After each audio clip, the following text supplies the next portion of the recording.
Welcome to Inklit TV. Iyi ni channel igufasha kwiga literature neza cyane utuje. Ni channel wakurikira isaha ku yindi umunota ku wundi bikaza kurangira rwose niyo utakwinjira mu ishuri sinkugumuye, ariko niba uri umukandida wigenga niyo wakwicara iwawe tukakwigishiriza hano kuri iyi channel ibintu byose wabikamirika.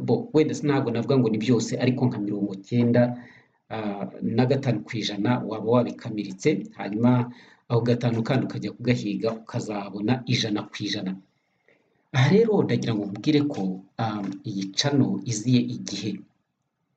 Ntatinze rero, reka mbabwire ko tugiye kureba icyo twita fiction and non-fiction. Muri video y'ubushize ndumva ariho twasubikiye. Ni byiza rero ko dukomeza. Ndagira ngo mbwize ukuri ko dufite gahunda yo kwigisha literature ndetse n'icyongereza at the same time from the beginning to the end, ku buryo ushobora kuzajya mu kizamini ntacyo wikanga. Reka rero twihuse turebe kuri characteristics of fictional and non-fiction literary works. Ahangaha icyo tugiye kureba ni ibintu biranga ibihangano mvanganzo bihimbano. Reka nongere mbisubiremo, ni ibihangano mvanganzo bihimbano ndetse n'ibihangano mvanganzo bitari ibihimbano bivuga ukuri. Ubwo ibyo ni non-fiction. Niba ari ubwa mbere dukurikiye wakanda subscribe kugira ngo amasomo yose dushyizeho ajye asanga uri tayari aho waba uri hose igihe icyo ari cyo cyose. Stay in touch. Reka twihute turebe. Ndagira ngo tugendane uko ubona izi note ziri kuri screen yawe tuba ariko tugendana. Fiction refers to literature crafted from the imagination. Hano yoze fiction bisobanuye literature iba yaragiye ihimbwa biturutse mu bitekerezo. Urugero dufite fantasy. Iyo tuze fantasy n'ubundi ibi ni ibintu by'ibihimbano abantu bareba bakumva wenda tuvuge barishimye. Hakaza science fiction, ni ubumenyi ariko bushingiye ku bihimbano. Romance zishobora kuba ari inkuru z'urukundo. All these are all fiction genres. So izi zose uko tubibonye, yaba fantasy, science fiction, romance, byose uzabisanga muri ingeri y'ubuvanganzo buhimbano. Nicyo bisobanuye. Ndagira ngo nuramuka ubonye ahantu bakubajije ngo fiction ni iki, uzahita usubiza ngo fiction refers to literature crafted from the imagination. That is the simple definition. And if you are asked to give examples, you can give examples of fantasy, science fiction, romance, and so on. All these are examples of fiction genres. Thank you. Ufite ikibazo? Niba ufite ikibazo watwandikira muri comment kugira ngo tugusubize. Gusa icyo nakubwira cyo, nubwo fiction ari inkuru mpimbano, ariko ziba zifatiye ku buzima tubaho buri munsi, cyane cyane ko udashobora gushushanya ikintu kitigeze kibaho ngo ubishobore. Ngayo nguko. Icyo rero nicyo nashaka gusobanura kugira ngo usobanukirwe neza nicyo twita fiction. Reka noneho turebe ese non-fiction yo ni iki. Gusoma izo note hanyuma ndaje mpite ngusobanurira byihuse.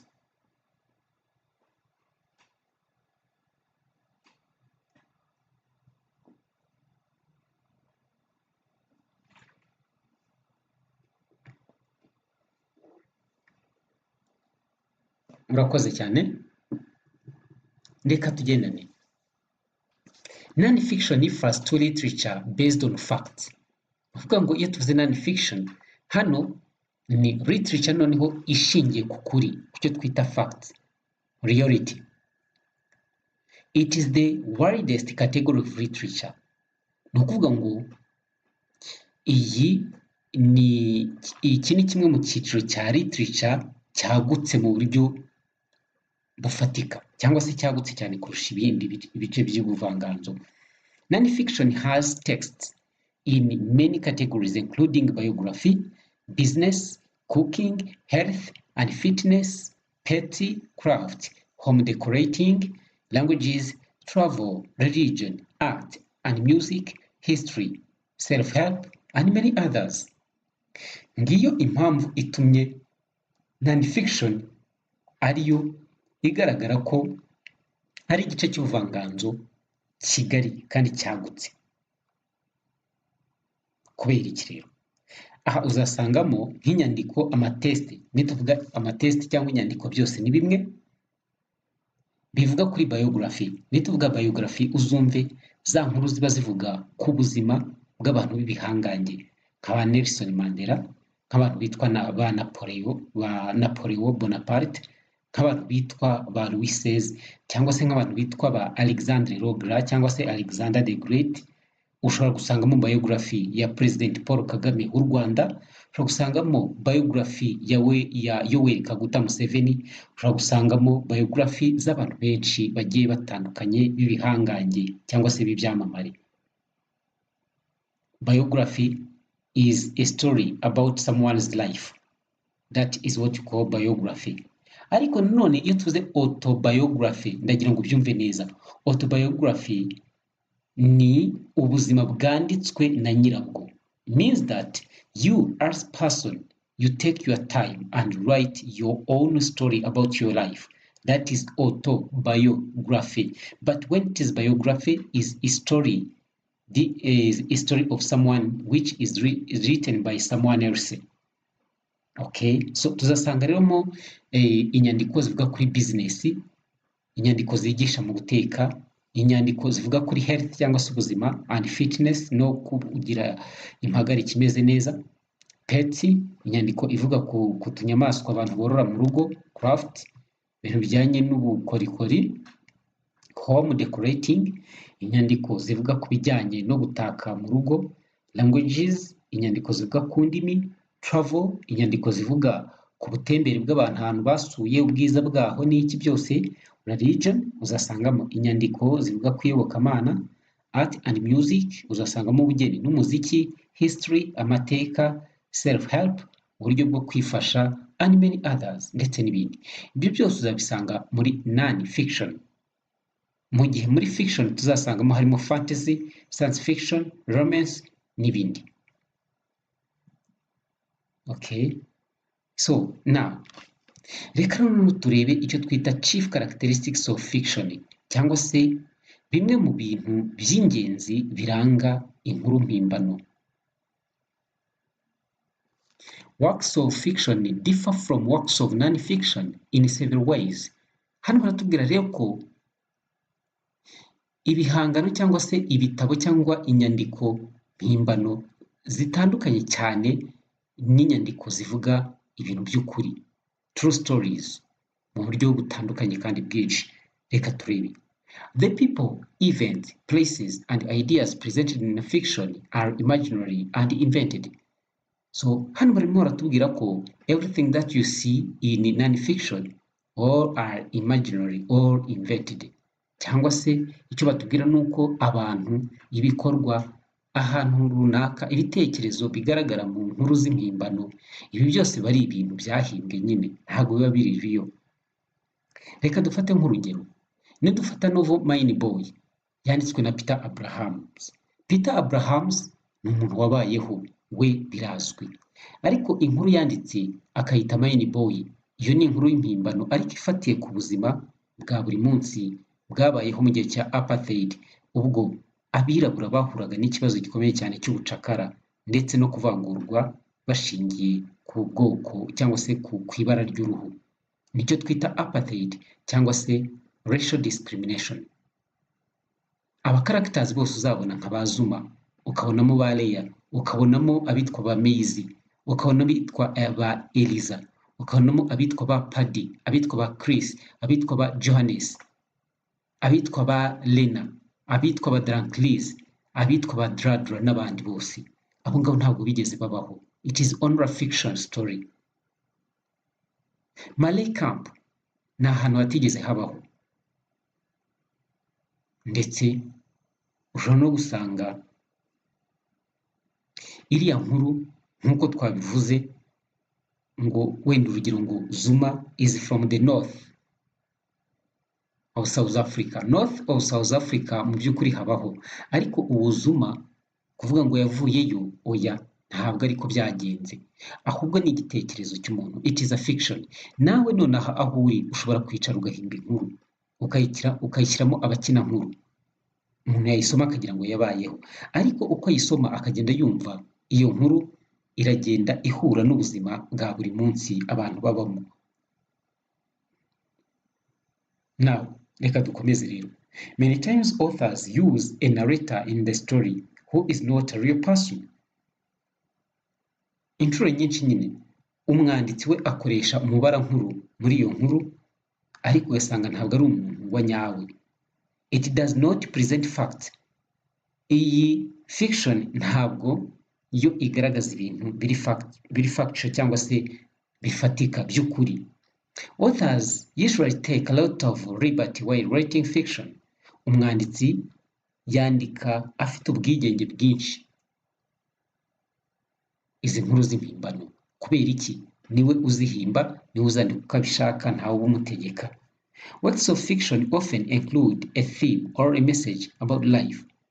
Uzasanga rero ibijyanye n'ibitabo by'inkuru mpimbano akenshi uzasanga bifite icyo insanganyamatsiko cyangwa se ubutumwa ku bijyanye n'ubuzima bw'abantu bwa buri munsi. Ngira ngo wamaze kumva ibiranga fiction. Ubu nonaha nawe ndatekereza ko babikubajije wabisubiza. Niba kugeza utarabifata wakongera ugasubira inyuma gatoya ugakora simple revision, hanyuma ubundi ukarushaho gusobanukirwa. Reka turebe. Twaba tuvuye kuri fiction, none reka turebe ibiranga non-fiction. Chief characteristics of non-fiction. Chief characteristics of non-fiction. Ubu ni ukuvuga ngo ni ibiranga fiction by'ingenzi. Ni ibihe? Number 1. The people, events, places and ideas present in non-fiction are real, not invented. Urumva birahita biba imbusa n'ibyo twabonye mbere. Ahangaha barahita batwemeza ko abantu, ibikorwa n'ahantu ndetse n'ibitekerezo byagaragaye muri iyi non-fiction biba ari ukuri, ntabwo biba ari ibintu byahimbwe. A non-fiction is narrated by an author who is a real person. Umubara nkuru aba ari umuntu wa nyawe uri real. It presents facts, describes true life experiences or discusses ideas. Ikizakubwira non-fiction, it presents facts. Whatever is said is true. Ibivugitse ibirimo byose bari ibintu by'ukuri. Describes true life experiences. Ikavuga ku buzima bwa nyabwo kandi bufatika buzwi, uko umuntu agenda abunyuramo n'ibyo ahura nabyo. And all discusses ideas. Cyangwa se ugasanga ni inkuru iri kuvuga ku bitekerezo bizima bifatika. A non-fiction is written for a specific audience. Noneho iyi nkuru itari fiction iba yandikiwe abantu runaka bazwi, audience, abazayisoma, hari abigenewe bazwi, or group of readers cyangwa se itsinda ry'abasomyi. In addition, it addresses a clear purpose or reason for writing. Kubw'ibyo rero, iyo uyisomye uhita ubona ko iyi nkuru iri non-fiction ifite clear purpose cyangwa se ifite intego igaragara kandi ifatika, ndetse cyangwa se ikagaragaza impamvu uyu muntu umwanditsi yayanditse. Reka turebe, dukomeze. Tugeze ku cyo twita benefits of reading every day. Hari abantu kugeza ubu ngubu bataramenya ngo gusoma bifite akahe kamaro. Reka turebe. Reading is an active mental process. Mu by'ukuri iyo usoma bituma ubwonko bwawe bukora buhoro buhoro. Unlike TV, books make you use your brain. Bitandukanye no kuba uri kureba amateleviziyo. Ibitabo byo icyo bigufasha gukangura ubwonko ugahora uri muri ryerye, ku buryo ubwonko bwawe buhora bukora. By reading you think more and become smarter. Iyo usoma ugenda buhoro buhoro utekereza bityo ibyo bikakugira umuntu uri smart cyangwa se umuntu utyaye. Number 2, reading improves your vocabulary. Yes, this is clear. The more you read, the more you know more vocabulary, new words. Iyo usoma ugenda wiyungura ubumenyi ukamenya amagambo menshi nayo utaruzi, bityo ejo waba uri kuganira n'umuntu ukaba ushobora guhita ukoresha rya jambo rishyashya wahuye naryo. While reading books, especially challenging ones, you will find yourself exposed to many new words. Mu gihe uri gusoma rero ibitabo, cyane cyane ibitabo bigusaba gutekereza, akenshi uzisanga watangiye kugenda uhura n'amagambo menshi kandi mashyashya utari usanzwe uzi. You become rich in terms of vocabulary. Number 3, reading gives you a glimpse into other cultures and places. Of course, niba usoma, byanga bikunda hari ubumenyi runaka uzagira ku mico y'abandi ndetse n'ahandi hantu utaragera. Hari ubumenyi uzaba uhafiteho. Niba utaragera i Kigali ni urugero, ugasoma mu gitabo bakakubwira ko i Kigali haba imodoka nyinshi kandi nyamara nturahagera, ni ukuvuga ngo umunsi wahageze ntabwo uzatungurwa ko ayo makuru usanzwe uyafite.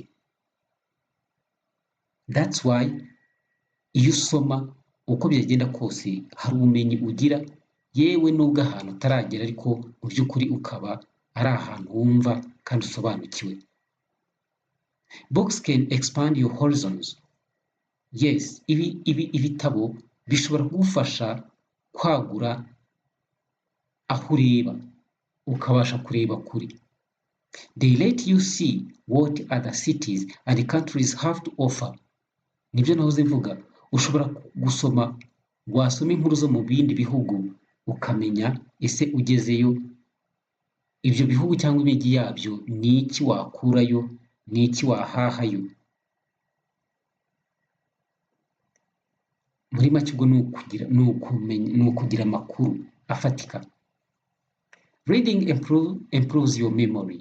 Reading requires remembering details, facts and figures, and in literature, plot lines, themes and characters. Gusoma rero bituma igice cyawe cy'ubwonko bushobora kwibuka cyangwa kubika amakuru kigira gute, kirushaho gukora neza. Reading requires remembering details. Kubera ko iyo usoma hari igihe rimwe na rimwe bigusaba kugira ibyo ugenda wibuka by'uducogocogo. Facts and figures, ibintu bifatika cyangwa se ibintu by'ukuri ndetse n'amashusho. Hanyuma muri literature ukaba usabwa kwibuka plot lines, ni ukuvuga ngo uko ibyo wasomye byatangiye n'uko byarangiye. Themes, iyo tuvuze themes ni central ideas cyangwa se ibitekerezo insanganyamatsiko z'ingenzi, and characters ndetse n'abakinankuru. Ibi byose ntabwo ushobora kubyibuka mu gihe ubwonko butari gukora neza. Kugira ngo bukore neza, urufunguzo warubonye, jya ufata umwanya ufate ibitabo usome aho kugira ngo usome icupa, kuko gusoma icupa biza kurangira neza ubwonko bucupiye, ukazishaka ukibura. Niba unarisoma ariko jya usoma gakeya, usome ibitabo byinshi. Reka dukomeze turebe. Learn anywhere, ni ukuvuga ngo ushobora kwiga aho waba uri hose. Kubera iki? Books are portable. Igitabo nicyo kintu kibaho cyoroshye kuba wagitwara aho ugeze. Niba uri mu modoka cyangwa se wicaye munsi y'igiti uruhutse, ukaba ushobora guhita ufata agatabo kawe ugatangira gusoma. You can take them almost anywhere, which means you can learn almost anywhere too. Nibyo nahoze mvuga ngo ibitabo ushobora kubifata ukabijyana aho ariho hose waba uri cyangwa se waba ugiye. Ibi bisobanuye yuko aho uri hose uba ufite ubushobozi bwo kwiga kubera igitabo. Lastly, reading improves creativity. Ni ukuvuga iki rero? Ni ukuvuga ngo iyo usoma rimwe na rimwe hari igihe wikanga watangiye kugira ubushobozi bwo gutangira gukora utuntu dushyashya. When you read more books, you get new and complete information. Impamvu nta yindi ni uko iyo usoma ibitabo ubona amakuru mashya kandi yuzuye. This helps to come up with more creative ideas.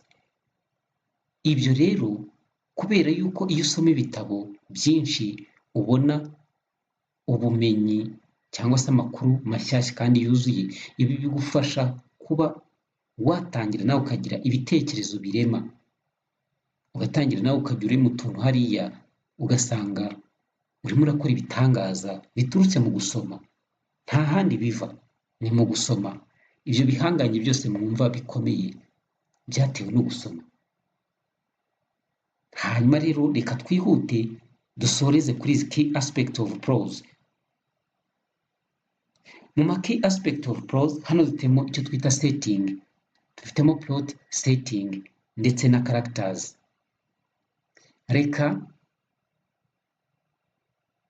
mbabwire ko kuva tumaze kubona izi key aspect of prose, dufite hano plot, setting na characters, tuzagaruka noneho tuje kubisobanura ndetse n'izindi key aspect of prose zirenze kuri izi. Ibyo byose tuzabiva imuzi. Wowe icyo usabwa nta kindi ni ukuzaba uri kumwe natwe kugira ngo ukomeze ugumane natwe. Rero nta kundi wabigenza, the only way is to press subscribe. Uburyo bumwe gusa bushoboka ni ugukanda subscribe, maze ubundi amavideo yacu akajya aguseserekaraho igihe cyose aho uri hose, hanyuma ukaba ushobora kwiga waba uri mu rugo, waba uri mu nzira ugenda, cyangwa se aho waba wicaye hose. Fata ekuteri yawe uyishyire muri telefoni cyangwa se muri computer niba ariyo uri gukoresha, cyangwa iPad, ubundi ufungure izi video zo kuri English TV. Niba uri umunyeshuri wiga literature uzaduha ubuhamya. Reka mbashimire cyane, murakoze. Stay in touch with us. This is English TV.